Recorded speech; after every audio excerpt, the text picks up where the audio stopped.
All right, welcome to Substack Live. My name is Teddy Wilson, the publisher of the newsletter Radical Reports.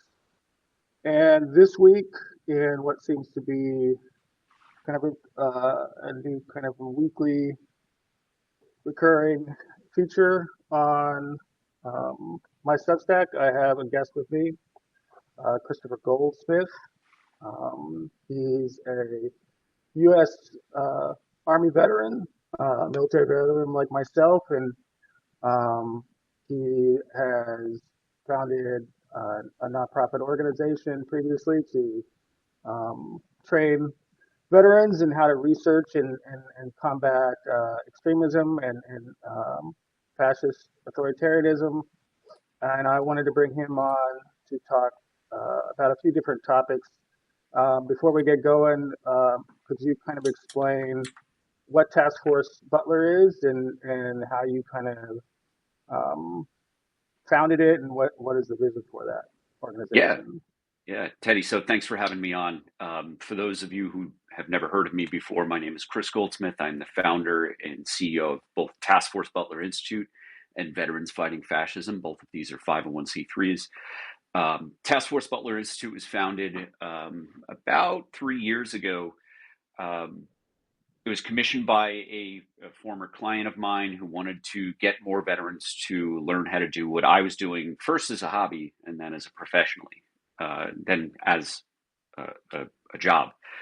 And that is to infiltrate extremist organizations, gather evidence of criminality, and provide that evidence both to law enforcement and to victims of hate crimes. Our goal at Task Force Butler Institute is to make sure that extremists are held accountable in a court of law, whether that's on the civil side, so a victim of a hate crime filing a civil suit, or it's the FBI or local jurisdictions going and pressing hate crime charges, or at least something like destruction of property, which is a relatively easy lift for most law enforcement. Veterans Fighting Fascism is just a little bit different. It is a dual-branded organization. They work closely together. Veterans Fighting Fascism's primary focus is public education on the risk of the rise of authoritarianism here in the United States. I'll be totally honest, when I started it 3 years ago, I didn't anticipate that we would have a fascist coup so soon. So the organization has taken on a bit of a different meaning. But one of the ways that we're helping the everyday person who doesn't study extremism obsessively like me and Teddy is an anti-fascist book club reading list. So this is two things. One is, if you just want to know this stuff, go to veteransfightingfascism.org. You will find a link to our book club. It is introductory level, help you understand what's going on in the world of authoritarian movements, not just here in the United States, but globally. And two, if you're interested in organizing, there's an instruction on how to start up your own local anti-fascist book club, because all politics is local, fascism is politics, and in order to fight it, you need to start organizing locally in your community first. Before we get into the two main topics that we're going to discuss, I did want to get your take on the most recent event, scandal, whatever you want to call it, within the Trump administration and the disclosure of the Signal channel chats with a team of Trump administration national security advisors and kind of the overall kind of the excuses, the deflections, the kind of various right-wing media narratives.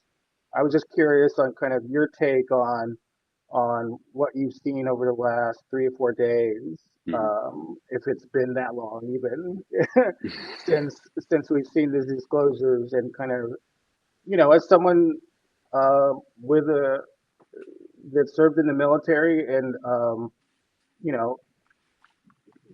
despite most military members have some kind of exposure to various levels of classification, even if it's just Hmm. confidential, right? Everybody knows about kind of all the various trainings and protocols that you go through to learn how to deal with various forms of classified material. You know, whether it's just on the low end, confidential or secret, to very high, top secret, um, sensitive compartmented information. Like, what is your kind of take on what we've seen happen over the past few days? Yeah, so what we are witnessing, zooming out, not just going at the like, I had a secret security clearance, I was a forward observer that was required of my job. So I have had an understanding at the age of 18, like the importance of maintaining documents and information that is marked secret. Um, Leaving all of that aside and zooming out to like what is the authoritarian threat here, we are witnessing the normalization of the absurd. We are being gaslighted. For Pete Hegseth to be confronted, he is the Secretary of Defense. He is a U.S. military veteran. He likes to play this like I'm a special operator game, right? And you would assume that one who even cosplays about this understands the value of secrecy at the highest levels of the United States government. This man came out and attacked the journalist who the administration invited to witness battle planning. Now, I think that we should try and be specific with our language so that they don't weasel their way out um, through technicalities. Hegseth has, and I haven't watched everything that he's said, but he has said, no, we weren't war planning. Well, Congress declares war. Technically, we haven't been at war since, I don't know what, Korea, right? Like the Iraq war that I fought in wasn't technically a war. So Hegseth will try to litigate every word of accusations against him. So let's talk about secret battle planning. That is what the Trump administration invited someone who was outside the government to witness before it happened. That is something that, and part of the normalization that is going on here is that I am seeing Democrats in power in the Senate, in the House, talking about, oh well, if these people had any honor, they would resign, and that is not enough. You members of Congress, senators are responsible for the protection of the United States as much as the executive branch is. They have a responsibility to impeach every single person who was on that thread, including the vice president, including Tulsi Gabbard. There is no one who is on that signal thread who should have been using a commercially available chat platform to discuss secret intelligence attacks before a strike. That is not just negligent, it is criminal. And I think that Democrats and those of us with consciences should be talking about how it's necessary to start preserving all of the evidence that we can, because we know that this Department of Justice is not going to prosecute anyone, so that the next administration that isn't completely corrupt can go in and make sure that everyone is held accountable for all of the laws that they've broken. Because it is not just negligent to invite a journalist into a chat on a public platform, a commercially available chat platform. That is criminal. That is violating the law. And every single person who is in that thread, to include JD Vance, another veteran who should know from a previous career in the military the value of secrecy, every one of them need to be held accountable. Yeah, I think you're right. I think your usage of the word, the phrase, the normalization of the absurd is a really good observation. Um, and I think one of the difficult things about this for folks is that I think while it can be satisfying to show the hypocrisy of these folks, right? Showing old video clips about how these various individuals involved in this were calling for, criminal charges against Hillary Clinton because of her email server or what have you.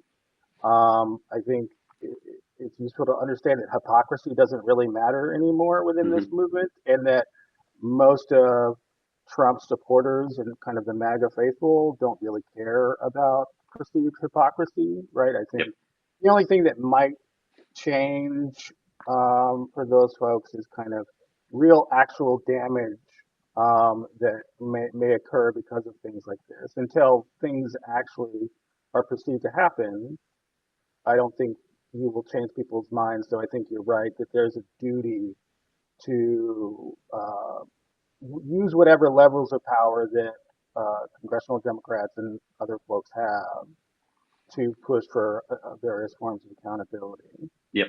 Well, Um, where the excuse me, sorry for interrupting, but where the hypocrisy point actually does matter, and I think you're absolutely right. These people are impervious to feeling shame. So in that sense, in the PR campaign sense, it doesn't matter. It's not going to change anyone from MAGA's anyone's mind from the MAGA world. But where the hypocrisy, where these same clips actually matter, is consciousness of guilt when they are brought to justice, when they are tried for violations of our nation's secrets, for violating their oath. Those clips showing how they understood that what Hillary Clinton did was against the letter of the law and that she should be punished criminally for it. That shows consciousness of guilt. When they started using Signal, an app that they were one of them was accessing from Russia to discuss confidential plans, secret plans to attack the Houthis. That consciousness of guilt will help a jury understand that, yes, this person should be found guilty. So while it may be maddening to watch it on television today, when a jury is watching it, hopefully in less than 4 years, that will be valuable evidence to prove the mindset of every one of these individuals. right. And so to transition into a topic that I was really interested in hearing from you about this administration's pivot on regarding domestic terrorism, right, and the threats from violent domestic violent extremists. There's been some reporting about the rolling back, the cutting of staff, the elimination of programs. And so there's two reports I wanted to highlight here first, one from Reuters and then one from the Washington Post. So the one from Reuters, which I highlighted earlier this week in my newsletter about how the FBI is cutting staffing in an office focused on domestic terrorism, has scrapped a tool used to track such investigations. Um, so that tool is basically anytime an investigation or a case comes up that involves domestic extremism or white supremacist groups, they basically have this tool to tag it so they can catalog and keep track of all those cases. So that's been completely scrapped, so they can't even do that now.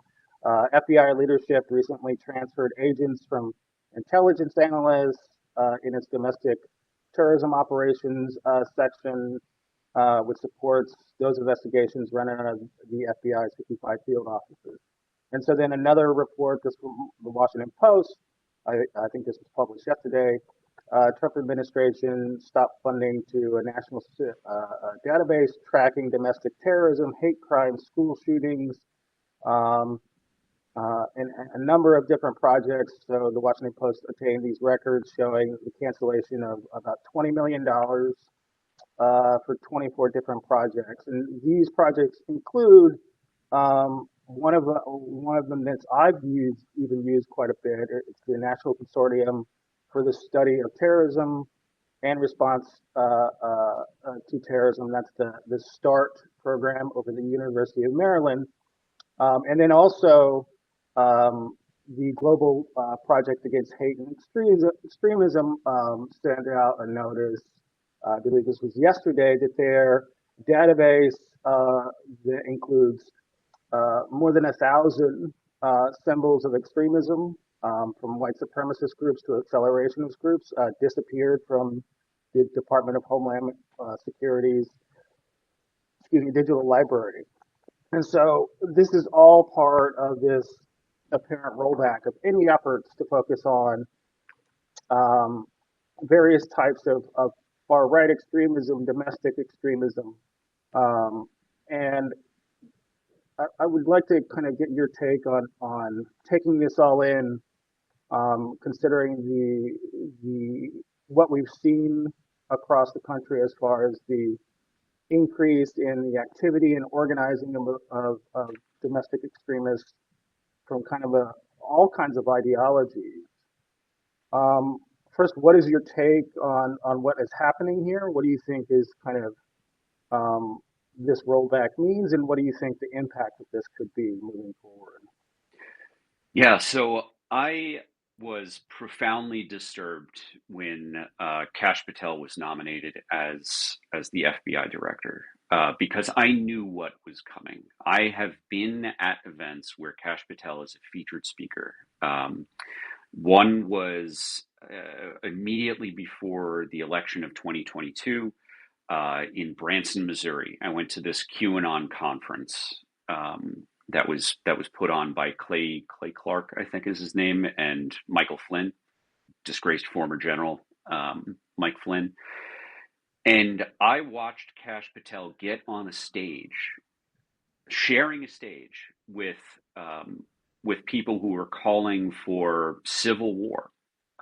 Who were one of them, and I wrote about this in my Substack a few weeks ago.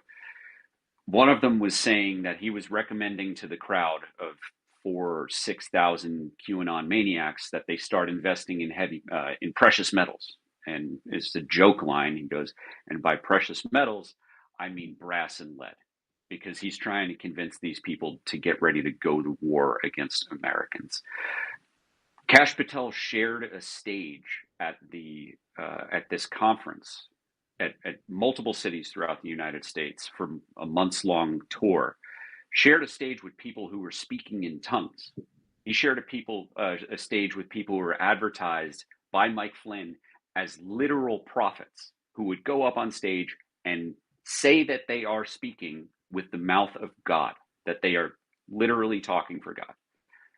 It is absolutely insane that this type of thing didn't come up at his confirmation hearing. Um, and that I almost feel guilty for that because I feel like I've been screaming from the rooftops about this for years, and people in positions of power have not been paying attention. It has been profoundly frustrating. What Kash Patel is doing is exactly what Donald Trump, Elon Musk, and Project 2025 have all got in mind, and that is to completely dismantle the federal government and to basically allow us to live in an anarchist hellhole, because they believe that through the accumulation of wealth that they will come out on top. What we are witnessing is uh, the wildest dreams of so many of the individual terrorists that you and I have studied. These accelerationists who want to see government collapse to make way for a civil war where they can engage in things like genocide. I know that the words that I'm using for the average person in the audience might sound hyperbolic, might sound um, as if I'm trying to scare people, but this is what political scientists, this is what historians, and this is what the data are all saying. I, I wonder, you know, on top of the rollbacks of these programs, specifically kind of digging further into the FBI under Kash Patel's leadership, we've also seen um, the Trump administration target numerous FBI agents involved in the investigations Mm-hmm, of the Capitol riot, the people who took part in the attack on the Capitol January 6th, um, and the turning over of something like 6,000 names of various field agents, right? And so these are agents throughout the United States that work out of field offices and conduct investigations, right? These are not people that work in DC. These are not kind of part of that. I think what most people think of when they think of like the institution of the FBI, like these are people that are, you know, career FBI agents mm-hmm, doing, you know, the work of federal law enforcement. Um, what do you think are going to be the consequences for um, going forward? Because I think there's going to, in addition to rolling back all these programs, it seems like there has been a real push to say if you investigate any kind of far right extremist groups, whether they're militia groups, white supremacist groups, whether or not they're breaking the law, you will probably face career consequences.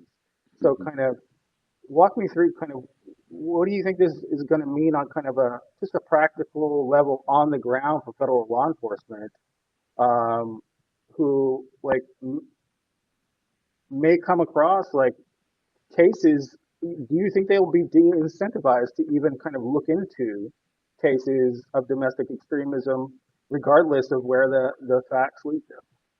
I think what we're on the verge of seeing is a drastic decrease in the number of prosecutions for domestic extremists who are committing things like acts of intimidation through property damage, or low-level violence. Um, and I think that when these extremist groups start to feel as if they're acting, because they start to recognize that they're acting in a permissive environment, we're going to see a drastic uptick in violent hate crimes. One of the most valuable things about the FBI and these field agents who are involved in tracking extremists is that they help local law enforcement with their prosecutions, with their cases. Um, because short of things like murder or use of destructive devices like bombs, there are very few times that the federal government is going to move forward with charges against the domestic extremist organization. They are, in most cases, helping either a city or state prosecutor with charges by providing them the context. And when these FBI agents get pulled away from doing that, from collecting the information that allows them to inform frontline cops and local district's attorneys, that means that these locals are not going to have the information that they need to put the crimes that happen in their jurisdictions into context. I will give you a personal example. So, shortly before Christmas in 2022, as a result of my work publicly with Task Force Butler investigating the neo-Nazi group Patriot Front. For those who are not familiar with them by name, these are the neo-Nazis who look like they're wearing Best Buy uniforms with white neck gaiters over their face, and they jump out of the back of U-Hauls and they march around and frequently assault people. So my organization, Task Force Butler, had produced a 200 some odd page, basically prosecutorial document that plaintiffs and law enforcement could pick up to file lawsuits and file charges, which did happen just last month. As a result of our research, Patriot Front was found liable for the assault of Charles Morrell, a black man in Boston, which cost them $3 million. They've also, Patriot Front, just over the last 3 months, have settled at least two lawsuits in addition to that, based on our research, right? So neo Nazis have a good reason to be mad at me. So, just a few months after we published that report, a neo Nazi decides it is a good idea to show up at my mother's house to hand deliver a death threat. And this came in a form that was a little bit obscure. Not to me, but it was to the rural sheriff's deputies in rural North Carolina. They're the ones who responded to the incident. What my mother came home to one day was a Christmas themed bag with her first name written on it. So it was personalized. It was intended for her. And inside that bag was a book called The White Dolphin, which is a children's book about a mother who gets disappeared over her political activism. And the protagonist comes to terms with the mother's dead at the end of the book. On the cover of that book was a picture of Hitler, and it said Mein Kampf is available online. On the back was a sticker that said FBI plus Antifa cooperation, sold by um, a store that was affiliated with Patriot Front. So very clearly a targeted message, anti-Semitic, um, you know, uh, going after me for working with law enforcement. All of these are felonies, and both at the federal level and at the state level. The local sheriff's deputies who showed up, who were like in their early 20s, looked at this and they were like, "Man, this is a really fucked up prank." But we don't see that a crime has occurred here. It took several months, lawyers, and several FBI agents to help the local sheriff's office and the local judge to understand that yes, indeed, felonies had been committed and charges must be filed. If we take the FBI agents out of that equation, something what I think everyone listening understands clear as day was a crime. Those crimes will be occurring, and local law enforcement will not do shit because they don't understand the law. Cops are good at issuing parking tickets. They understand things like assault and vandalism. They do not understand things like hate crime prosecution because that is not something that they practice regularly. And what happens is they simply do not pursue investigations or charges for these types of things. And that little personal example is already happening all across the country. As these extremists recognize they've got a more permissive environment, we're going to see the rates of that kind of harassment, intimidation, threats um, occur to lower level folks who aren't nearly as high profile as me in combating hate groups. It's going to be librarians, it's going to be school teachers, members of the school board. Those are the ones who are going to be targeted, and they will have no recourse because local law enforcement will not have the knowledge or context or, frankly, incentive to find out who is delivering these threats and how to prosecute them. I want to ask you one more question about this topic before we move on to the final thing we were going to talk about. And I think, especially considering how you just mentioned, libraries and schools and stuff as targets. When we talk about domestic violence extremism, I think most people, what comes to mind is, white supremacist groups, violent extremists, maybe militia groups. But I think um, as you said, this creates a permissive environment, right? You have a permission structure now from the current regime in how to commit violence and maybe even get pardoned for it, right? Mm-hmm.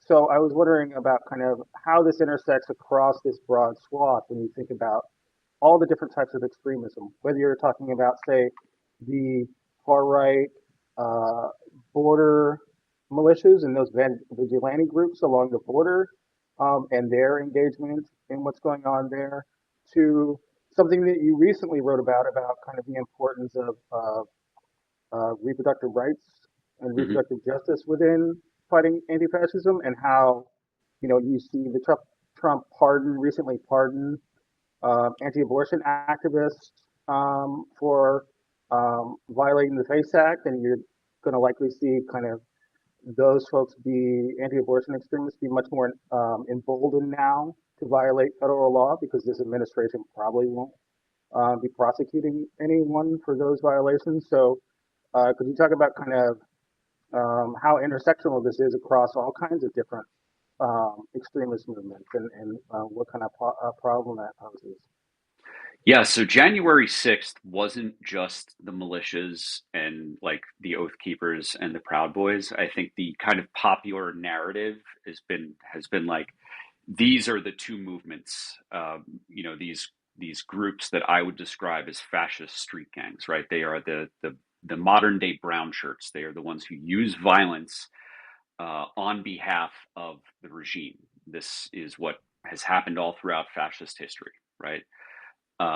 Not enough people understand that there were Christian nationalist elements. There were, violent pro-life um, elements who were involved in the January 6th insurrectionists.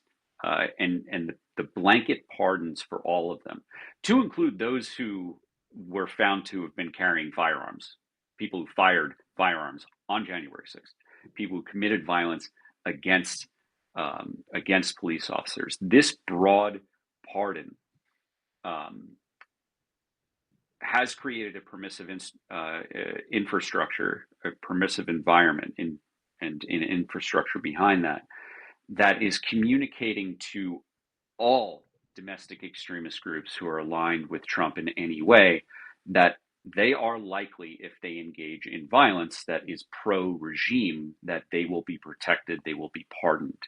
We already know that the FBI is not just dismantling programs to investigate white supremacy, but they're handing down instructions saying we are deprioritizing what is, the data says, the greatest threat against the homeland is domestic violent white extremism, right? So I'm glad you mentioned the FACE Act. We had Task Force Butler and our partner organization, Common Defense, which is a veterans organization. We deployed some of our folks to Greenville in South Carolina, where there is one remaining women's clinic that is the constant target of right-wing extremists. And what we witnessed on the ground was law enforcement collaborating with some of the individuals and organizations who had received pardons for violations of the FACE Act. The FACE Act is the Freedom to Access Clinic Entrances, which makes it a felony to assault women attempting to get services at a clinic and their providers, right? People who did this committed a felony, were jailed, were freed by Donald Trump, and most people never heard about those pardons because the January 6th thing was so much larger. But this, these series of actions, these series of executive orders, pardons, clemency, have communicated to all of Trump's allies who are willing to use violence to impose their political beliefs on others that terrorism is part of making America great again. They are being told, quite literally, that they can commit violence on behalf of the state as long as they're doing it in the political alignment with Trump. So I don't think that what used to be hyperbolic language, I don't think it's inappropriate anymore to describe what we are currently living through is kind of like an American Taliban. It is an unlawful or a lawless group that is willing to commit mass atrocities and violence in order to impose their political beliefs on others. So the last thing I wanted to talk to you about is the involvement of military veterans in extremism.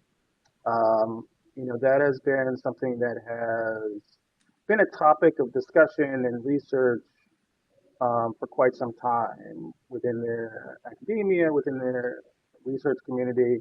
Um, Going back to January 6th and the Capitol riot, there was over 200 military veterans um, involved in that. Really, when you look at their times of service, represents a really broad swath of kind of veteran community. There was veterans from our time of service, like people Mm-hmm. that were involved in the global war on terrorism, war in Iraq, Afghanistan. There was veterans from the 80s that were involved in maybe the first Gulf War. There was Vietnam veterans. I even think there may have been a few veterans that were their time in service was during Korea. All branches of service represented. Um, while when you talk about the numbers, there was until prosecutions have now been stopped, so the number of prosecutions landed, I think, at 1,584 total prosecutions. So 200 veterans is a significant number, right? It's Hmm. overrepresented. Um, and so there's been a lot of discussion of why veterans um, are involved in various forms of extremism, whether it's militia movements or white supremacist groups. And a new report came out this past week, um, authored by Dr. Amy Cooter. She's an expert in extremism and the militia movement in particular.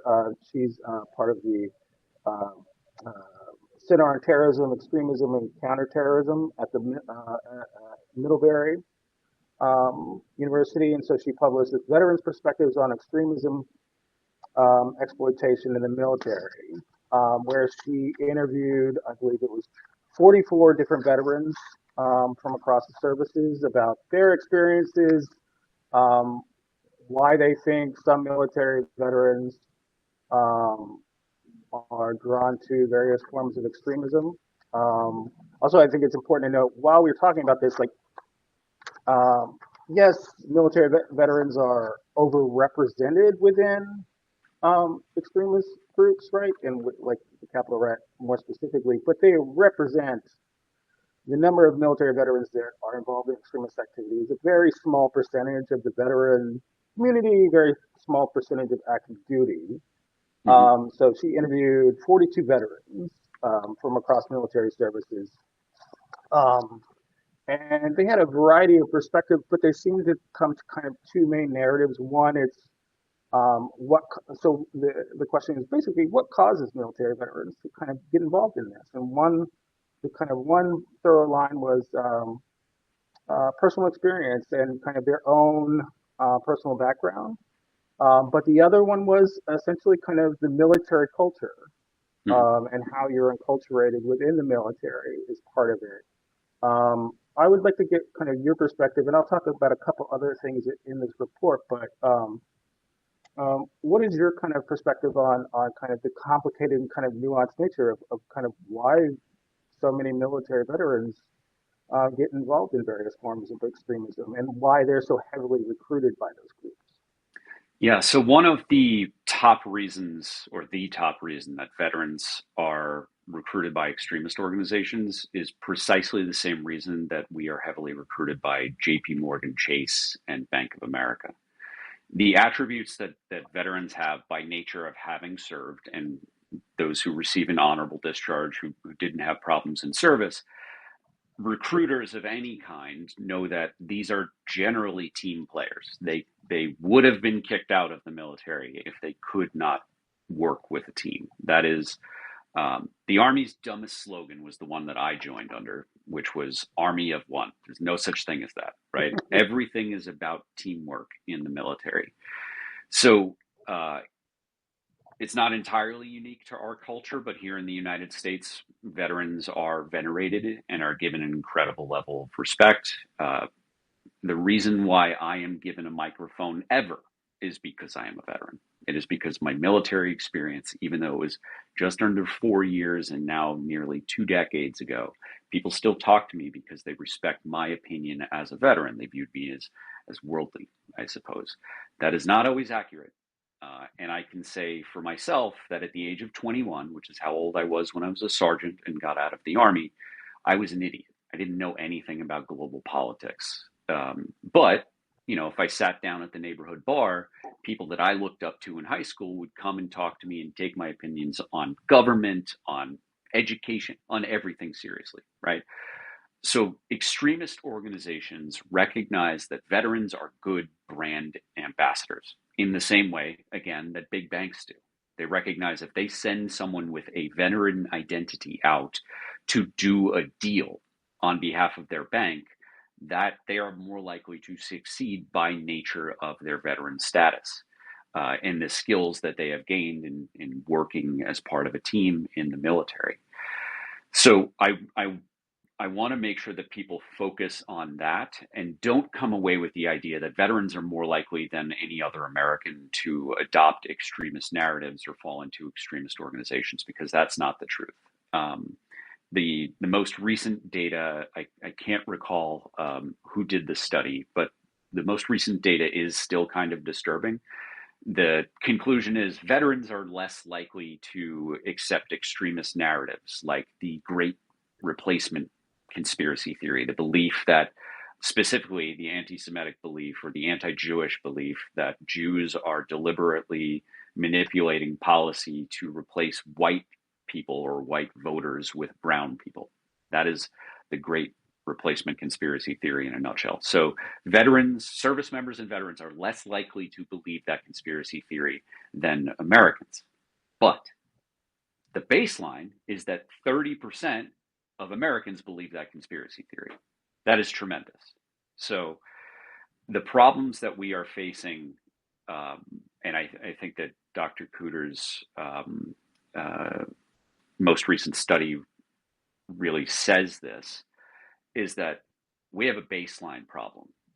The level of extremism in the United States has risen. We are an all volunteer force.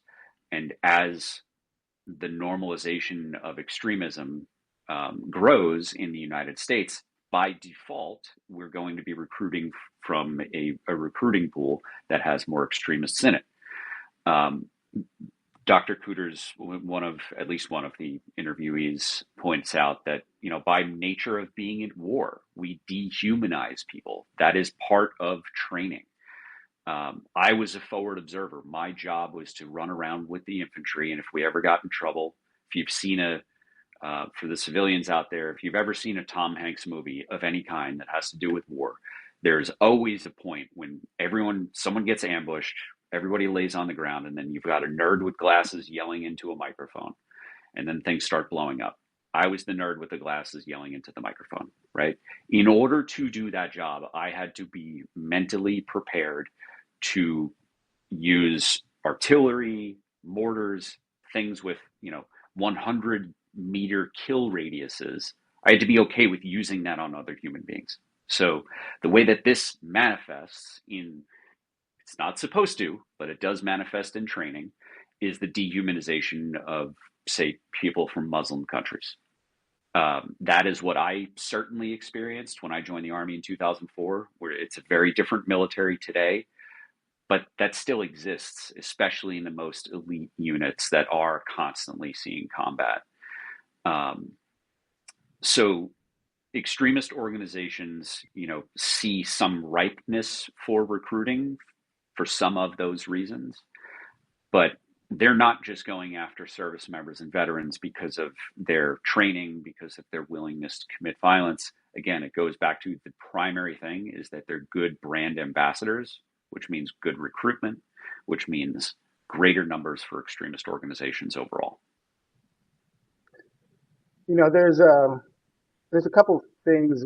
There's a couple amplifying variables that are noted in here that I thought were interesting. One doesn't really apply to our service, because we served prior to Trump's first election. But one I think really, I'd like to get your take on it because I think it really spoke to kind of what I witnessed as far as culture. So the first one was 19 of the 42 interviewees specifically identified Donald Trump as a particular polarizing force within the military who normalized political discussions and even interpersonal aggressiveness that these interviewees said had not been there before his first campaign. So that was one interesting note. The other one was that 14 interviewees said that Fox News is treated as though it is official military news on many bases, contributing to a hostile environment, an echo chamber, and suppression of contradictory political views. That is something that I found very, that I really was I think the ubiquitous of Fox News on Mm-hmm. military bases everywhere from the gym to where I worked in intelligence facilities, whether it was a watch floor or a skip on a ship. Like Fox News was constantly on the screen, right? It was just Mm-hmm. part of kind of the environment. So first, kind of, could I get I'd like to kind of hear your thoughts on kind of the role of Trump and his kind of role in this, but also kind of the Fox News and that kind of the culture of the military and how it affects things like this. Yeah, so Donald Trump, the Trump presidency 1.0, one of the polar shifts in the culture of the military at that point was the idea that the military had been restrained and then he was letting them go weapons free. Um, and my deployment to Iraq in 2005 during the Bush administration was um, was like what I think that a lot of people were experiencing in 2015, 2016, where rules of engagement were extraordinarily tight. And while I was there, that was an extremely frustrating experience. I resented leadership for making the rules of engagement so tight. The rules that I experienced were you cannot shoot back unless someone's bleeding. One of us had to get hit to shoot back. To to endure that for a year, where the United States is sending me into a combat zone and saying, "You are a human minesweeper and you are not allowed to protect yourself," that that fucked me up pretty good. So I am sympathetic to the feeling that a lot of people in the military have had about rules of engagement. However, things like the rules of war, the Geneva Convention, UCMJ, those things matter, and those things should always matter. In Trump 2.0, Trump administration 2.0, with Pete Hegseth being the Secretary of Defense, this is a man who has adamantly defended war criminals. Some of his, I think, most influential interactions with Donald Trump were when he was flying as a Fox News host to go down to Mar-a-Lago to advocate on behalf of war criminals who murdered innocent people who were tried and found guilty by a jury of their peers in the military. We are now, And these were military members that basically executed civilians yes, in theaters of war, including Afghanistan. yeah. So I don't believe that it is right for our military to exist on either of these polar extremes. And I do think that people are going to be joining the military. Well, first of all, people are not going to be joining the military because they don't like what Hegseth, Trump, and Musk stand for. The misogyny, the racism, all of that makes the military a dangerous place for a lot of people right now to join. They would be right to assume that they will not be protected should someone commit a hate crime against them, because the military is the prosecuting authority for anything that happens on a ship or on base or at war. Um, so that's one thing. But I think there is also going to be a surge of people who want to be domestic extremists joining the military because they feel a kinship with Hegseth, who is a well documented. He's written books about it, Islamophobe and racist and misogynist. So I think that we are going to experience major disruption in our military between kind of a self purge of people who just can't be around that kind of bigotry, and the influx of people who are joining the military to be part of a bigoted, racist, misogynist organization. I think that is profoundly dangerous. Not just in the near term and domestically, but for our standing on the stage as what was the unitary global war power. Well, on that note, thank you so much for joining me. Um, it's been a really interesting conversation. I think some really important topics that I really hope that um, some of these issues are dug into deeper, discussed with more nuance, particularly in kind of mainstream media. Um, Before we go, kind of, could you tell everybody watching where can they find you on social media, your newsletter, and do you have anything coming up that you're working on, whether publishing a newsletter or your new podcast? What's coming up for you? Yeah, so I am uh, doing a lot of things right now. In addition to running Task Force Butler and Veterans Fighting Fascism, I am working with my partner organization in Common Defense. For veterans and supporters of veterans, I would encourage you to keep an eye on Common Defense. They will be mobilizing members and supporters throughout the Trump presidency to help defend things like federal workers, VA benefits. For those who don't know, 30% of the federal workforce are military veterans. So these mass firings are driving up veteran unemployment, veteran homelessness, and veteran suicides. That is something that our entire community is really upset about, and we will be working as part of kind of a giant coalition of veterans organizations to fight against these disastrous policy changes. Um, Veterans Fighting Fascism, I mentioned it very early. I'm going to say it again for those who didn't hear it. We have an anti fascist book club. It's not just a list of books. People were asking me how to start their own local book club. So, just about 2 weeks ago, I updated our website with instructions on how to start an anti fascist book club, like what you can do with it in terms of protecting your local community, shaping local politics, fighting fascism in your backyard. And I have meeting guides for the first 6 meetings. So if you're reading a chunk of a book a week for 6 weeks, a month and a half, by then you will know what you're doing and you won't need me anymore. And you can go off and fight fascism literally in your own backyard. Got everything that you need. I've also just launched a podcast with a bunch of TikTok creators. I never considered myself an influencer. I still think it's kind of gross, but we launched a podcast just to see how it would go, and we had a fantastic, very surprisingly fantastic launch. We reached 29 on Apple, number 29 on Apple's top charts for all of the U.S. of all podcasts, not politics, not government, but number 29 globally for the US, which beat out Tucker Carlson, Steve Bannon, Candace Owens, Ben Shapiro, Tim Pool, you name it. Beat all of those big right wing billionaires who have been spreading propaganda, disinformation, and extremist content. And if you want to focus on my work of anti fascism in my personal capacity, subscribe to my Substack On Offense with Kris Goldsmith. I try to help everyday Americans, not just veterans, understand the role that they have in fighting fascism in their everyday lives. So check me out. It's onoffense.substack.com.